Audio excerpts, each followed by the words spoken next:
अगर आप voice of Panipat को फेसबुक पर देख रहे हैं तो पेज को लाइक, शेयर और फॉलो करना ना भूलें।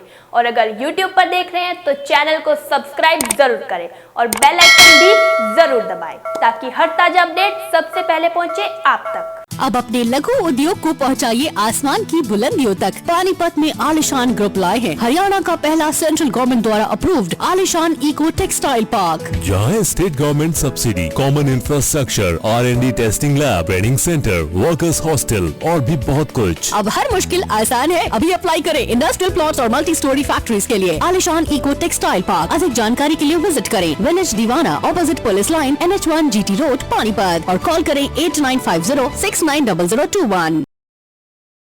हरियाणा की भारतीय जनता पार्टी ने आज सुबह सुबह जिला अध्यक्षों की नाम की घोषणा की। इसी के साथ अब पानीपत की जिला अध्यक्ष डॉक्टर अर्चना गुप्ता होंगी। कई दिनों से जिला अध्यक्षों की दौड़ में कई दावेदार मैदान में थे। सबसे ज्यादा सांसद संजय भाटिया के करीबी तरुण गांधी, जो जिला उपाध्यक्ष भी हैं, जिला अध्यक्ष की रेस में सबसे आगे थे, लेकिन उन्हें भी पछाड़ते हुए महिला मोर्चा की जिला अध्यक्ष डॉक्टर अर्चना गुप्ता ने बाजी मार ली। अब आपको बताते हैं कि कौन कौन इस दौड़ में शामिल था। सबसे पहले बात करते हैं पानीपत की सबसे वरिष्ठ बीजेपी नेता नीति सेन भाटिया के सुपुत्र नवीन भाटिया की, जिन्होंने प्रमोद विज के विधायक बनने के बाद स्थानीय राजनीति में सक्रिय हुए थे। विधायक के साथ रहते हुए ये जिला अध्यक्ष के दावेदार बन गए थे। वहीं लोकेश नागरू 2 बार पार्षद चुने गए हैं और ग्राउंड स्तर की राजनीति करते रहे हैं। इसके साथ ही लोकेश नागरू विधायक की टिकट की दौड़ में शामिल रहे हैं और RSS के वरिष्ठ कार्यकर्ताओं में भी शामिल हैं। ये भी जिला अध्यक्ष की दौड़ में शामिल थे। वहीं पूर्व में जिला अध्यक्ष रहे गजेंद्र सलूजा भी प्रबल दावेदार माने जा रहे थे, लेकिन ये भी इस दौड़ में पिछड़ गए। उधर भाजपा जिला महामंत्री व कार्यकारी जिला अध्यक्ष देवेंद्र दत्ता भी लगभग अपने आप को जिला अध्यक्ष मानकर चल रहे थे, क्योंकि उनकी सोच थी कि राष्ट्रीय स्तर पर JP नड्डा को अगर कार्यकारी अध्यक्ष से राष्ट्रीय अध्यक्ष बनाया जा सकता है तो वो भी जिला प्रधान बन सकते हैं, तो वो क्यों नहीं। लेकिन वो भी इस रेस में पीछे रह गए। अब बात करते हैं बीजेपी युवा मोर्चा के जिला अध्यक्ष मेघराज गुप्ता की। वो भी जिला अध्यक्ष की दौड़ में थे और राजनीति में सक्रिय हैं, लेकिन इन सब को पछाड़कर डॉक्टर अर्चना गुप्ता के सिर पर प्रदेशाध्यक्ष ओम प्रकाश धनखड़ ने ताज पहना दिया। देर रात से ही अर्चना गुप्ता को बधाइयां देने के लिए फोन बज रहे हैं। वहीं आज सुबह भारी बारिश के बीच लोग लगातार उनके घर पर जाकर बधाइयां दे रहे हैं। कोई केक काट रहा है तो कोई बधाई दे रहा है। इन सब के बीच वॉइस ऑफ पानीपत नई बनी जिला अध्यक्ष के घर पहुंचा और उनसे एक्सक्लूसिव बातचीत की। पहले इंटरव्यू में डॉक्टर अर्चना गुप्ता ने ये बात कह दी कि वो पार्टी से किसी भी कार्यकर्ता को निकालेंगे नहीं, बल्कि उन्हें अपने साथ लेकर चलेंगी। नमस्कार, आप देख रहे हैं वॉइस ऑफ पानीपत और मैं हूं आपके साथ कुलवंत सिंह। पानीपत बीजेपी के लिए अच्छी खबर है। अब ये कमान पानीपत की एक महिला को मिली है। महिला चिर परिचित है, पानीपत का नामी चेहरा है। महिला मोर्चा की अध्यक्ष डॉक्टर अर्चना गुप्ता को आप जानते हैं। उन्हें देर रात कमान मिली है, तो देर रात से ही बधाइयों का संदेश जो है इधर उधर से फ़ोन कॉल हैं वो इनके पास आ रहे हैं। तो मेरे साथ खुद डॉक्टर अर्चना गुप्ता हैं, इनसे बातचीत करते हैं। बधाई हो जी आपको। बहुत बहुत धन्यवाद कुलवंत जी, आपका और आपकी पूरी टीम का, क्योंकि आपने हमेशा से ही, शुरू से ही, जब से मैं महिला मोर्चा की अध्यक्ष बनी हूँ तब से भी लगातार मेरी कवरेज करते रहे। तो जो आज ये सफलता की सीढ़ी है उसमें कहीं ना कहीं आपका भी एक बहुत बड़ा रोल है। तो आपका और आपकी पूरी टीम का मैं धन्यवाद करती हूँ। दूसरी बात, क्या पार्टी ने क्या देखा आप में?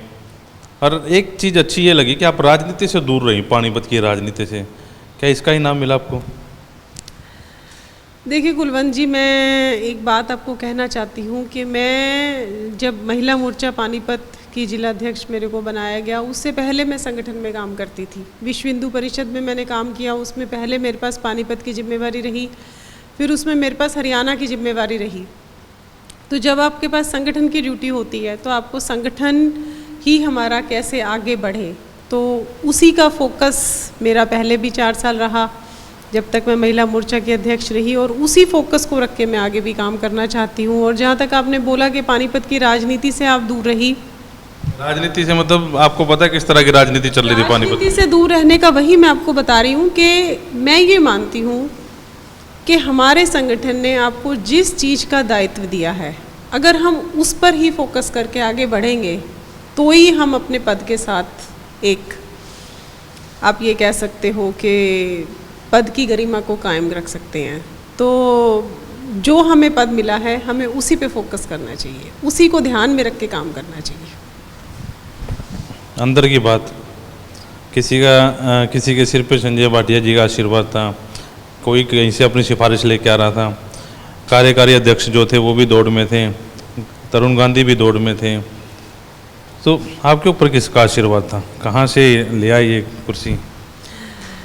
देखिए कुलवंत जी, मेरे ऊपर सबसे पहले हमारे संगठन से हमारे मुख्यमंत्री जी, हमारे प्रदेश अध्यक्ष, हमारे संगठन मंत्री, इन सब का हाथ था।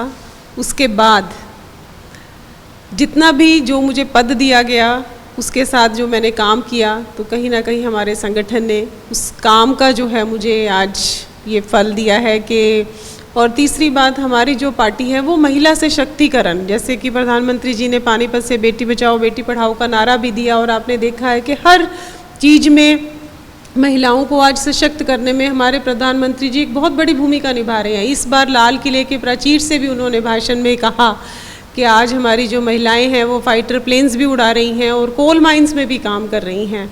तो ये भी उसी कड़ी को आगे जोड़ते हुए कि एक जिला भी एक महिला संभाल सकती है। तो ये हमारी पार्टी जो है एक महिला सशक्तिकरण का एक बहुत बड़ा उदाहरण आज हमारी पार्टी ने सबके सामने पेश किया है।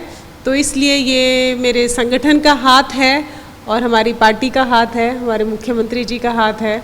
और उसके बाद जितना भी काम मैंने किया उसमें हमारे सब मीडिया भाई, जितने भी मीडिया के भाई हैं, उन सब का भी कहीं ना कहीं मेरी इस आज की सफलता में मैं श्रेय उनको भी देती हूँ कि उन्होंने उस काम को जनता तक पहुँचाया।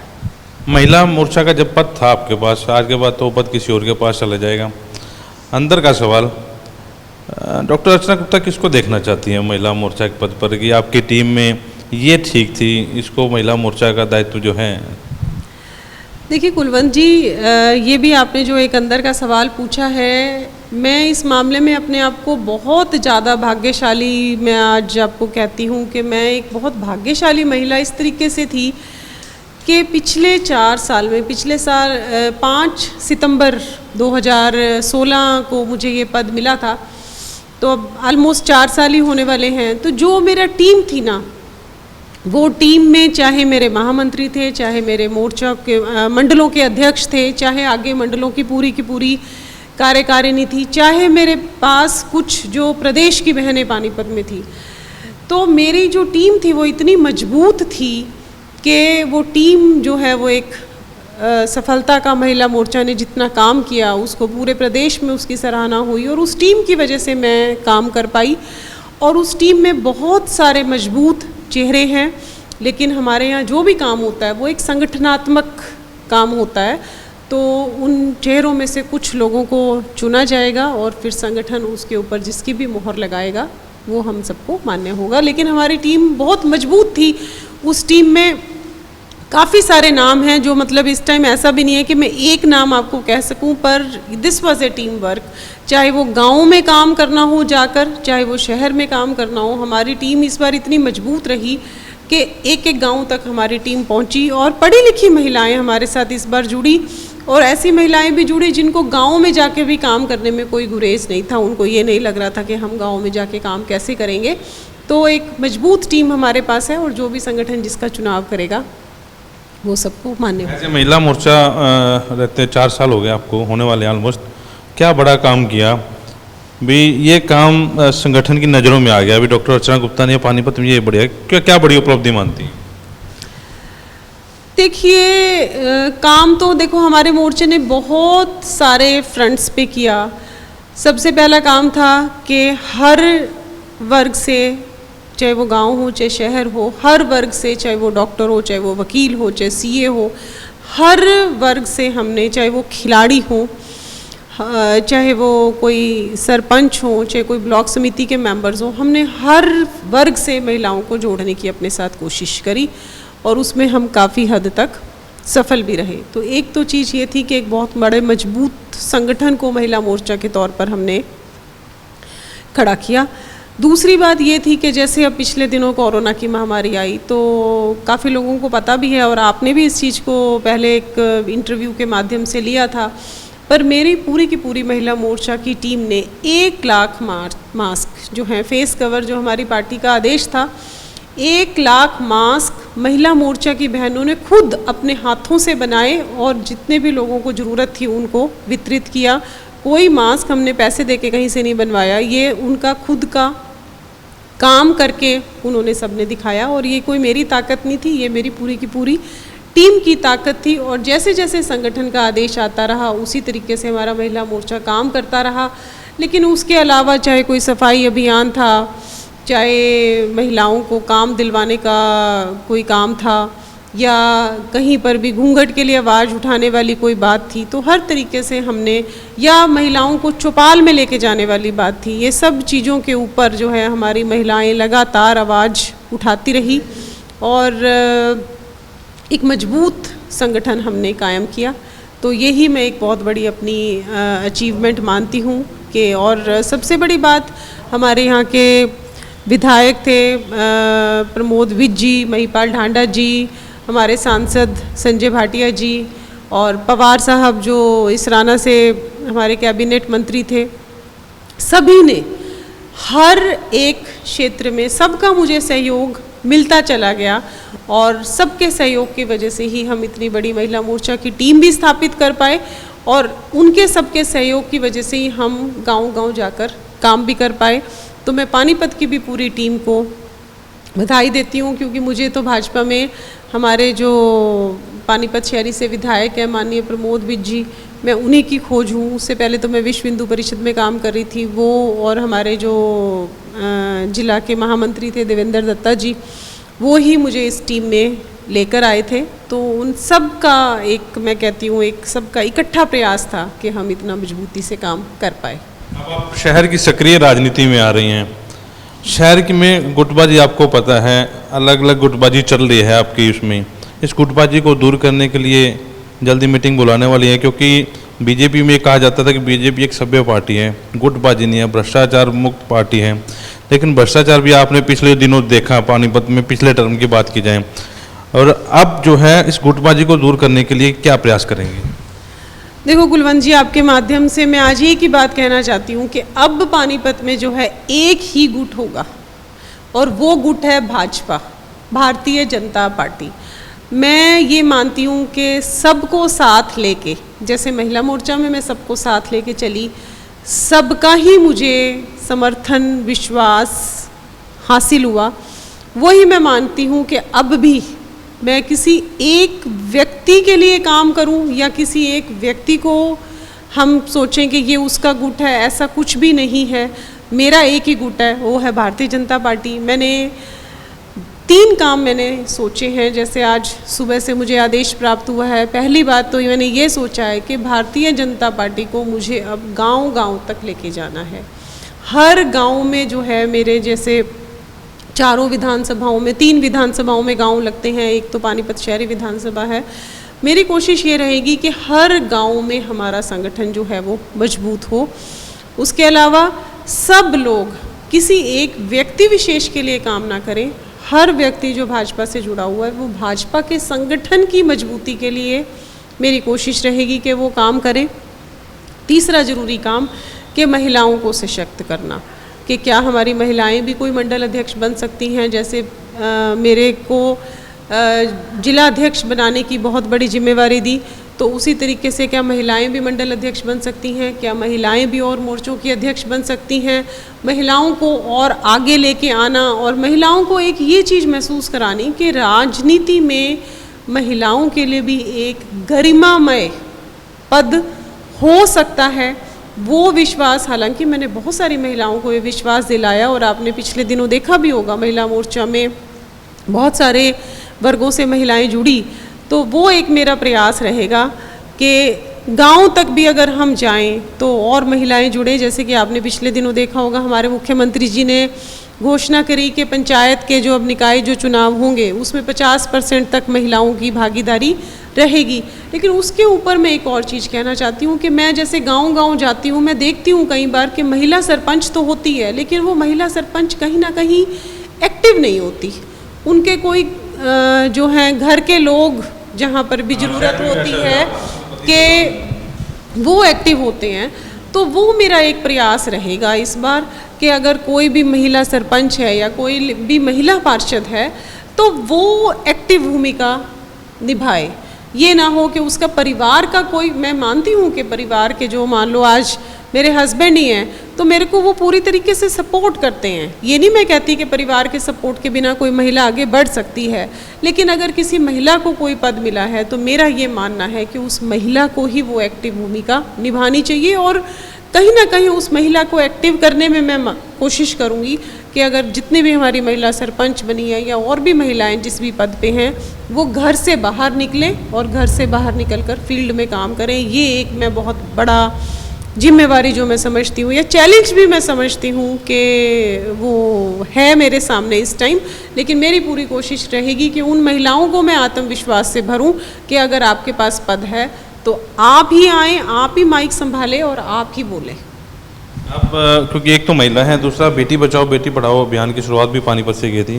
पिछले कुछ दिनों की बात की जाए, पानीपत में भ्रूण जो है काफ़ी ज़्यादा मिल रहे हैं, संख्या में मिल रहे हैं, तो उन बच्चों के लिए भी कुछ काम करेंगी, अधिकारियों से मीटिंग करेंगी कि ऐसे केस क्यों सामने आ रहे हैं? क्योंकि ऐसे केसों में अगर 100 केस हुए हैं तो 1-2 केस को छोड़कर वो माएँ नहीं मिली, वो परिवार नहीं मिले किसका था, इसके ऊपर भी कुछ आप शिकंजा कसेंगे? देखिए कुलवंत जी, कहीं ना कहीं हर चीज़ जो है, जो भ्रूण मिल रहे हैं या माएँ बच्चों को छोड़ के जा रही हैं, वो कहीं ना कहीं मैं फिर कहूँगी कि बेटियों में आत्मविश्वास की कमी, कि बेटियां डर जाती हैं। आज हमारे माँ बाप को, माँओं को स्पेशली बेटियों को इतनी हिम्मत दिलानी है कि अगर कोई, देखिए कुलवंत जी, ये ज़िंदगी है, चलती रहती है। अगर कभी मान लो कोई गलती हुई भी है तो उस गलती को ठीक कैसे करा जाए, बेटियों में ये हिम्मत आनी चाहिए, माँओं में आत्मविश्वास आना चाहिए, परिवारों में भी आत्मविश्वास आना चाहिए कि ऐसे हम बच्चों को ऐसे संस्कार दें कि वो कोई ऐसी गलती ना करें और मुख्य धारा के साथ वो बच्चे जुड़े रहें। क्योंकि जब बेटियों में आत्मविश्वास आएगा तो बेटियां गलत स्टेप नहीं उठाएंगी। तो बेटियों को पढ़ाना है, बेटियों को खिलाना है, बेटियों को खिलाड़ी बनाएं, बेटियों को अपने पैरों पे खड़ा करें। और जब बेटियों में आत्मविश्वास आ जाएगा तो मुझे नहीं लगता बेटियां कोई गलत कदम उठाएंगी। और साथ ही साथ माएँ जो हैं वो बेटों को भी संस्कारित करें ताकि इस तरह की दुर्घटनाएं जो हैं वो ना हो, बच्चियां किसी गलत चीज़ की शिकार ना हो, बच्चियों पे कोई अत्याचार ना हो। बाकी हम पूरी कोशिश करेंगे कि जो एक बेटियों को मजबूत हम कैसे कर सकें हर गांव में जाकर, उसके लिए भी मैं कोशिश करूंगी कि मैं पूरा काम। शहर के लिए क्या करेंगे? क्योंकि शहर के हालात जो आपने देखे हैं, भ्रष्टाचार जिसका हम जिक्र कर चुके हैं, शहर का कोई ऐसा कोना नहीं है कि जहां बारिश आए तो पानी न भर जाए। पार्षद भी लाचार हो चुके हैं, विधायक साहब कह रहे हैं कि मैं अच्छा काम करना चाहता हूं, लेकिन वो जो कुछ प्रोजेक्ट लाना चाह रहे हैं वो भी सिरे नहीं चढ़ रहे। कब आएंगे वो देखी जाएगी। इसको लेकर, शहर को लेकर भी कोई प्लान बनाएंगे अपने विधायकों के साथ बैठकर, अपने पार्षदों के साथ बैठकर? बिल्कुल कुलवंत जी, लेकिन फिर मैं एक बात आपको फिर कहना चाहूँगी आपके चैनल के माध्यम से कि मेरा काम भारतीय जनता पार्टी ने एक संगठन के मुखिया के तौर पे दिया है। तो मेरी, जैसे मेरी पहले भी भूमिका रही है, जहाँ तक मेरा काम होगा मेरी कोशिश ये रहेगी कि मैं वहाँ तक ही जाऊँ। जो हमारे विधायक का काम है, जो हमारे सांसद का काम है, जो हमारे पार्षदों का काम है, वो सब जने अपना काम पूरी ईमानदारी से और बहुत मेहनत करके, आपने देखा होगा कि पिछले कोरोना काल में भी हमारे सांसद जी, हमारे विधायक जी, कोई भी घर में नहीं बैठा था। लगातार वो लोग सड़क पे निकले हुए थे, कोई भी एक दिन के लिए भी डरा नहीं, रुका नहीं, थका नहीं। हमारे पूरे के पूरे पार्षद भी सारे लगे हुए थे। और अब हम कोशिश करके और ज़्यादा इस काम को ये सवाल इसलिए मैं कर रहा हूँ क्योंकि अब जो दायित्व है वो पूरे जिले का अब आपके ऊपर आ गया। किसी को पार्टी से निष्कासित करना है और किसी को पार्टी से निकालना है, क्योंकि आपके पार्षद जो हैं उनको निकालने, पार्टी से निष्कासित करने का अधिकार आपके ऊपर है। बीजेपी का कोई भी कार्यकर्ता अगर जो कोई गलत हरकत करता है तो आप उसको निकाल सकती हैं, पार्टी से निष्कासित कर सकती हैं। पिछले दिनों एक पार्षद थे, वो भी इस तरह की बयानबाजी कर रहे थे। तो इसके ऊपर क्योंकि गुटबाजी में ऐसा हो जाता है कि कोई सांसद जी का प्यारा है, कोई विधायक जी का प्यारा है, लेकिन आप पार्टी के नियमों से बंधी हुई हैं, उसके ऊपर कार्रवाई करनी है। तो ऐसे में कई क्योंकि संशय बन जाता है इस चीज़ को लेकर, उस चीज़ को कैसे उभार पाएंगे? देखिए कुलवंत जी, मैं एक भी कार्यकर्ता को, चाहे वो छोटे से छोटा कार्यकर्ता है, चाहे वो पार्षद है, एक भी कार्यकर्ता को पीछे छोड़ के या उसको अपने साथ ना लेकर चलने में बिल्कुल विश्वास नहीं करती, क्योंकि हर कार्यकर्ता की कोई ना कोई ताकत जरूर होती है। मेरी कोशिश ये रहेगी, अगर किसी कार्यकर्ता से कोई बात हो भी जाती है तो परिवार है, परिवार में कभी किसी को कोई गुस्सा भी आ सकता है, कभी कोई गलती कर भी सकता है, लेकिन एक परिवार के मुखिया के तौर पर अगर हमारे घर में किसी बच्चे से कोई गलती हो जाती है तो क्या हम अपने बच्चे को घर से निकाल देते हैं? तो मेरी कोशिश ये रहेगी कि परिवार का मुखिया होने के नाते एक भी कार्यकर्ता पीछे ना छूटे। हर कार्यकर्ता को मेरी कोशिश रहेगी, अगर किसी से कोई बात हो भी गई है तो भी उसको समझा के, बुझा के वापस लेके चलने में, मैं निष्कासित करने में मैं विश्वास नहीं रखती जब तक कोई बहुत ही बड़ी बात ना हो जाए। पर मेरी कोशिश ये रहेगी कि मैं किसी एक को भी ना छोड़ूं और संगठन को बढ़ाऊं ही बढ़ाऊं, घटना नहीं चाहिए, संगठन बढ़ना चाहिए। टीम अब क्या कब तैयार कर रही हैं? टीम में ज़्यादा महिलाएं रखेंगी या कुछ जेंट्स? अभी कुलवंत जी बहुत जल्दी होगा ये बात कहना। अभी एक बार मेरे को अपने प्रदेश अध्यक्ष के साथ और पानीपत की टीम के साथ, जो हमारे सांसद जी हैं, हमारे विधायक हैं, उन सब के साथ बैठने के बाद ही मैं आगे हमारी कैसी रणनीति रहेगी पूरी की पूरी टीम बनाने के लिए, उसके बाद जैसा जैसा मुझे निर्देश मिलेगा उस हिसाब से। लेकिन हाँ, मैं एक चीज़ ज़रूर कहना चाहूँगी कि हमारी 4 विधानसभा हैं और मेरी कोशिश ये रहेगी कि चारों विधानसभाओं को बराबर रिप्रेजेंटेशन मिले। जो भी हमारा पार्टी की कार्यकारिणी बनेगी उसमें 25% मेरी कोशिश रहेगी कि चारों विधानसभाओं को, कोई भी विधानसभा छूटे नहीं, किसी भी विधानसभा से कम कार्यकर्ता नहीं आए, क्योंकि अगर हम चाहते हैं कि किसी भी विधानसभा के कार्यकर्ताओं का विकास हो तो हमें 25% चारों विधानसभाओं को देना है और हर वर्ग का, हर जाति का, हर संप्रदाय का पूरा ख्याल रखना है। मेरे को ये नहीं सोचना है कि किसी भी एक संप्रदाय को या किसी भी एक जाति को हम पीछे छोड़ दें। सबका एक ठीक से समीकरण बनना चाहिए ताकि हर जाति के लोग हमारे साथ जुड़े। किसी को भी ये नहीं रहे कि भारतीय जनता पार्टी ने हमें पीछे छोड़ दिया। और वैसे भी मोदी जी का एक मूल मंत्र है कि सबका साथ सबका विकास, तो उसमें जितनी महिलाओं की अच्छे कार्यकर्ता होंगे, महिलाओं को भी पीछे नहीं छोड़ेंगे हम। लेकिन एक ये जरूर रहेगा कि चारों विधानसभाओं से हम कार्यकर्ता लें, गांव से हम कार्यकर्ता लें। लास्ट सवाल, कल रात से फ़ोन आ रहे होंगे आपके पास जब से ये सूचना आई, बड़ा कुछ चेहरा जिसका फ़ोन आया वो आपको आशीर्वाद भी दिया और आपकी सलाह भी दी हो भी अर्चना जी अब ऐसे करना है? देखिए, फ़ोन तो सबके आ ही रहे हैं, लेकिन बाकी जितने भी हमारे सीनियर अधिकारी हैं उनको तो मेरा ही फ़ोन करना एक तरीके से बनता है और मैंने कोशिश भी करी है कि मैं, लेकिन अभी सबको फ़ोन कर नहीं पाई हूँ। और बाकी हमारे सांसद जी की धर्मपत्नी जी का, दोनों का आशीर्वाद मुझे मिला, विज साहब का आशीर्वाद मुझे मिला, महिपाल ढांडा जी का आशीर्वाद मिला, कृष्ण लाल पवार जी का आज आशीर्वाद मिला। इन सब से, इसी तरह से हमारे संगठन से सब लोगों का आज मुझे आशीर्वाद मिला। और चांद भाटिया तो भी आपके सामने आए हुए थे यहाँ पर मुबारकबाद देने के लिए। और बाकी तो आज सुबह से बारिश का मौसम हो रहा है तो इस वजह से थोड़ी सी अभी आ जाएंगे, अभी सब लोगों का फ़ोन आ रहा है कि हम आएंगे। और साथ साथ जो सीख की आप बात कर रहे हो, आशीर्वाद सब लोग दे रहे हैं, लेकिन ये सब चर्चाएं थोड़ी गंभीर चर्चाएं होती हैं और फ़ोन पे आपको भी पता है कि नहीं करी जा सकती। पर अभी जैसे ही मौसम खुलेगा तो मैं सबसे मिलके। तो नए जिलाध्यक्ष जी हमारे साथ थे, अभी 2-3 महीने का इन्हें टाइम देते हैं, 3 महीने बाद फिर इनसे रूबरू होंगे भी इन्होंने पार्टी के लिए क्या किया और शहर के लिए सबसे बड़ा जो है, शहर के लिए जो जिम्मेवारी इनको सौंपी गई वो जिम्मेवारी कहाँ तक इन्होंने निभाई।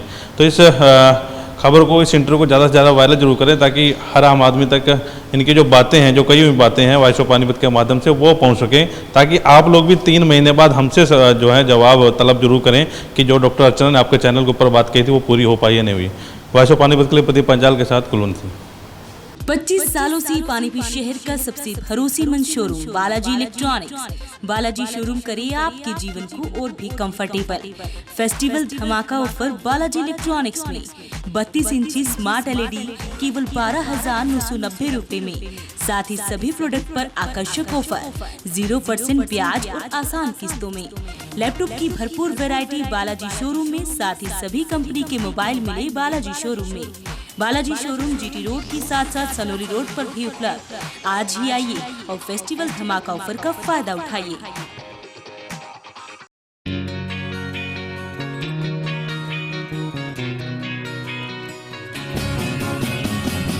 नया सा है आसमां का रंग, नया सा है जीने का ढंग, नई सी है हर एक दिशा, कदमों पे है अब जहां।